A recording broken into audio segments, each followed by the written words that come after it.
कल का दिन कैसा जा सकता है मार्केट में, नेक्स्ट वीक कौन कौन से फैक्टर्स जो इम्पैक्ट करेंगे मार्केट को, उसके ऊपर बातचीत करते हैं। साथ में कंपनीज है, स्टॉक्स है, उसके ऊपर भी डिटेल में डिस्कशन होगा। डाउ जोन्स की क्लोजिंग देख लेते हैं सबसे पहले। तो फ्राइडे के दिन डाउ जोन्स 406 पॉइंट्स नीचे यानी 0.77% की मंदी के साथ में बंद हुआ था। नेस्डैक की बात कर लेते हैं, 361 पॉइंट की गिरावट है यहाँ पे भी, 1.50% के आसपास, 1.5% के आसपास का डिप है। ठीक है, तो इसके बेसिस पे हम अज्यूम करें या फिर एक्सपेक्ट करें तो कल मार्केट हो सकता है नीचे ओपन हो जाए। साथ में सबसे इंपॉर्टेंट फैक्टर, क्रूड ऊपर जा चुका है, $90 को टच करने के लिए तैयार है। चार्ट अगर आप देखोगे तो काफ़ी अच्छा मोमेंटम यहाँ पे आपको देखने को मिल जाएगा, विच इज़ नेगेटिव, क्योंकि हमारा जो इम्पोर्ट बिल है वो ज़्यादा हो जाता है और इन्फ्लेशन भी बढ़ सकता है। क्या कारण है क्रूड के इस तरह के चलने के पीछे का?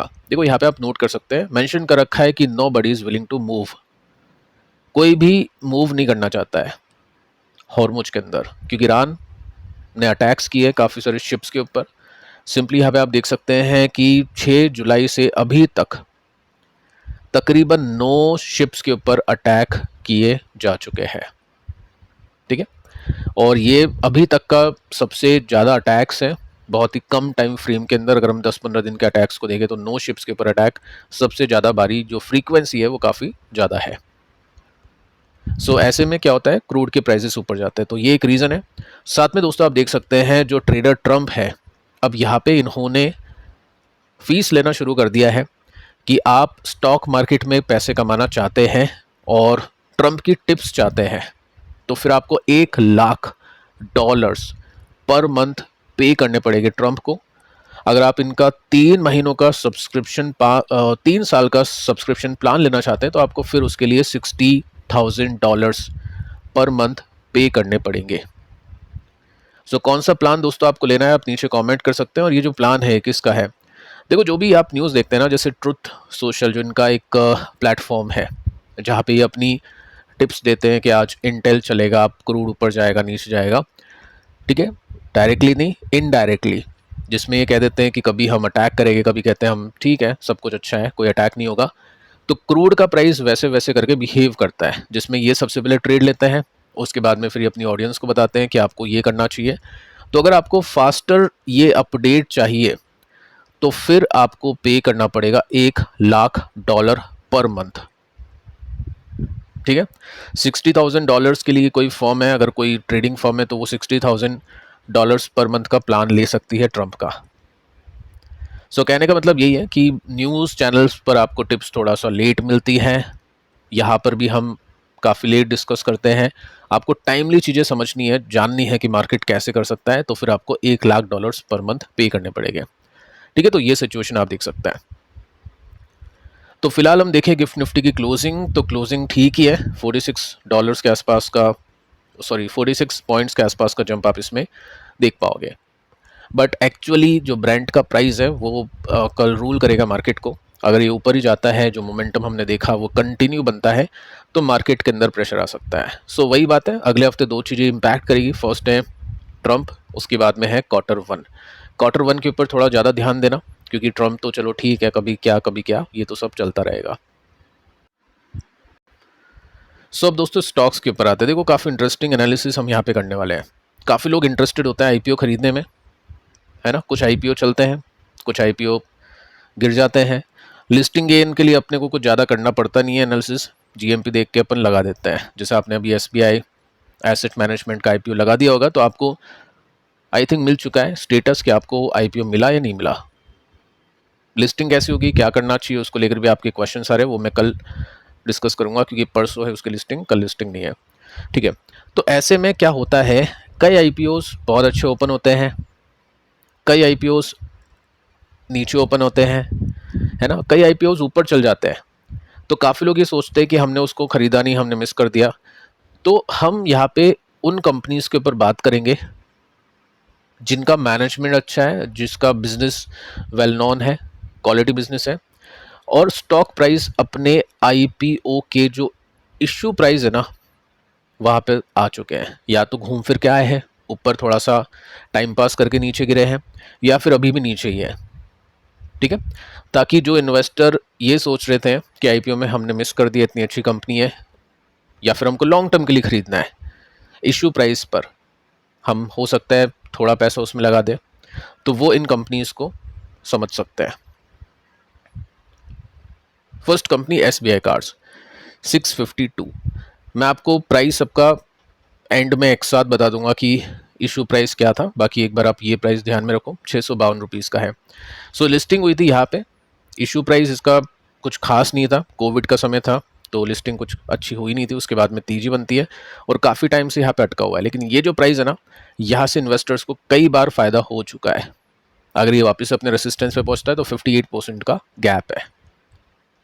रही बात वैल्यूएशन की, तो वैल्यूएशन अब जाके कंफर्टेबल हुई है। पहले 40, 45, 30, 35 का पी था, अब काफ़ी कम हो चुका है।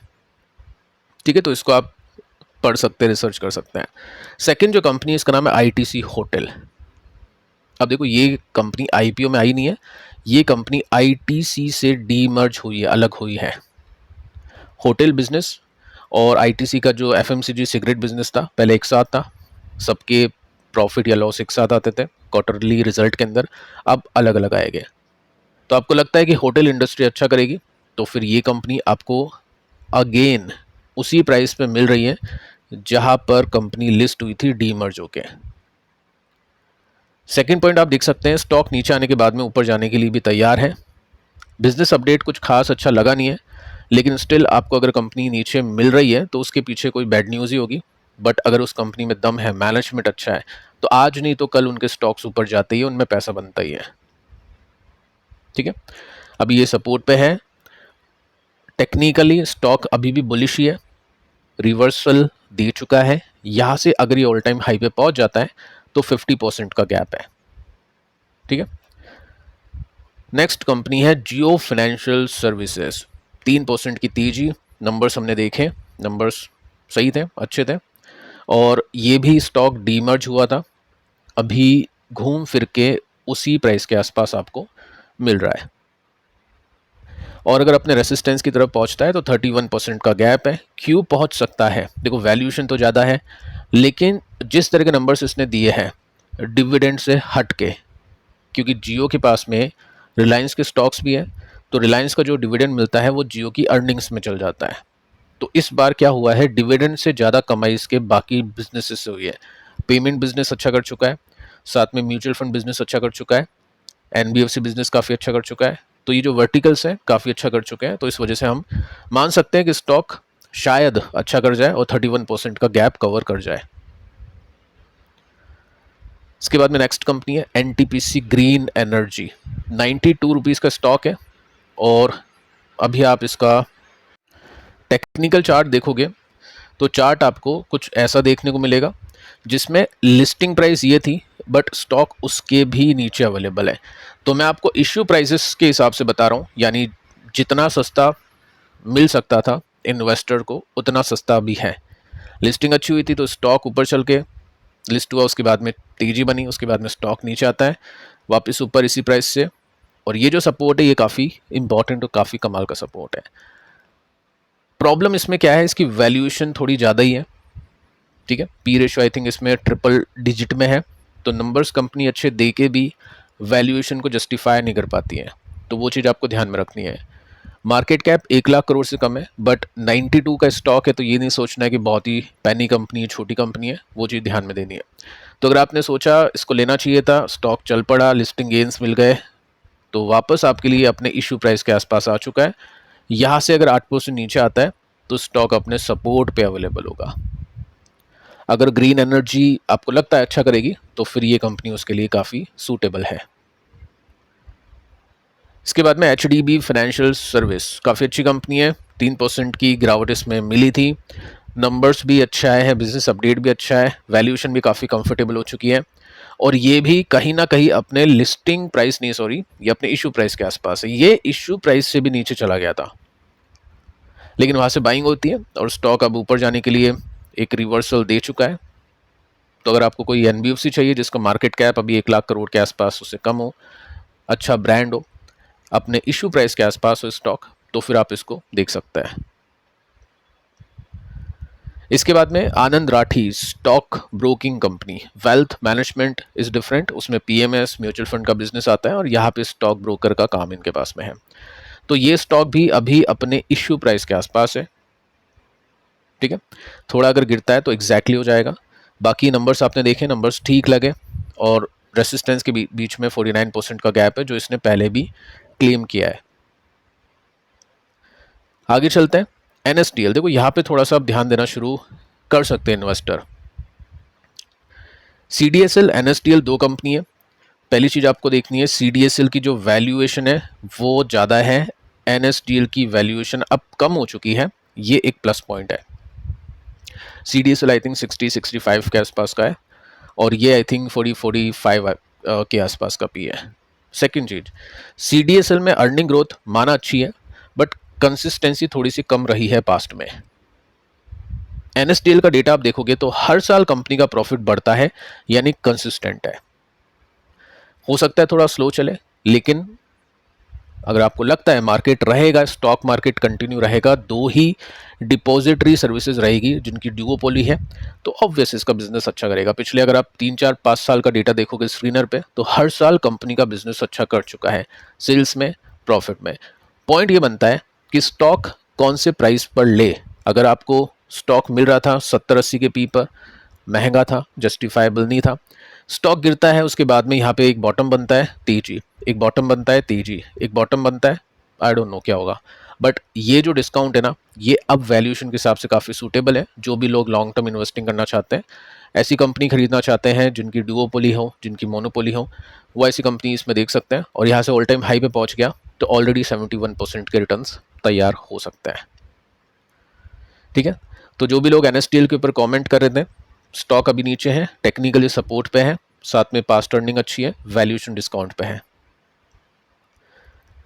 इसके बाद में Hyundai मोटर्स 1.43% नीचे है, और इसमें भी आप देखोगे तो ये भी इश्यू प्राइस के आसपास है। लिस्टिंग कुछ खास इसकी थी नहीं, ओके।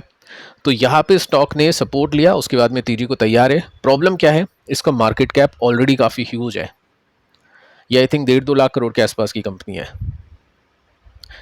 अच्छी बात यह है मारुति से सस्ता है, ऐसा है नहीं कि सबसे महंगी कंपनी, तो कुछ गैप नहीं है, लेकिन स्टिल अगर कंपनी अच्छा करती है तो अच्छा परफॉर्मेंस होगा, वैल्यूएशन कंफर्टेबल है। अगर अपनी ऑल टाइम हाई भी रिक्लेम करता है तो भी 43% का गैप इसमें अवेलेबल है। इसके बाद में बात करते हैं बजाज हाउसिंग फाइनेंस को लेकर। फाइनली अब ये उस लेवल पे आ चुका है जहाँ पे पी रेशियो कंफर्टेबल हो चुका है, बाकी कंपनी इसके आसपास है, नंबर्स अच्छे आ जाते हैं इसके, 25% की ग्रोथ हम देख पा रहे हैं इसके AUM के अंदर, which is very good. Stock ऊपर से करेक्टेड है, मैं ऐसे नहीं करूँगा कि ये यहाँ तक पहुँच जाएगा, नंबर्स देगा हर बार 25-20% की ग्रोथ के साथ में, तो डेफिनेटली ग्रेजुअली आपको स्टॉक दिखेगा ऊपर। तो अब जाके यहाँ पे वैल्यूएशन कंफर्टेबल हो चुकी है, और लिस्टिंग जब हुई थी बहुत अच्छा GMP था, बहुत अच्छा मौका था एग्जिट करने का। मैंने आपको कह दिया था कि ये सस्टेन ही नहीं कर सकता, क्योंकि कोई हाउसिंग फाइनेंस कंपनी 50-60-70 का पी लेके कैसे 20% की ग्रोथ देगी, जबकि बाकी कंपनीज में उतनी ग्रोथ मिल जाती है, और वही हुआ। उसके बाद में अभी यहाँ पे सीन सुधरा है, इशू प्राइस के आसपास स्टॉक अवेलेबल है, प्लस जब इशू प्राइस था उसके कंपैरिजन में आज प्रॉफिट भी बढ़ा है। कंपनी का स्टॉक नीचे है, लेकिन कंपनी तो चल रही है, कंपनी तो 20% के साथ में ग्रो कर रही है, तो वो एक अच्छा पॉइंट अब जाके यहाँ पे बना है। अब मैं आपको यहाँ पे लिस्ट दे देता हूँ जिससे आप चेक करना कि इशू प्राइस क्या था, अभी क्या प्राइस चल रहा है। SBI कार्ड का 755 इशू प्राइस था, लिस्टिंग 12% नीचे हुई थी। ITC और ये IPO में नहीं आए थे। NTPC का था 108, आज आई थिंक उससे भी नीचे है, ठीक है। HDB फाइनेंशियल 740 में इशू किया था, अनराठी 414 में। NSDL भी 800 के आसपास था, अभी भी 800 के आसपास है, ठीक है, उसी प्राइस पे मिल रहा है आपको वापस से।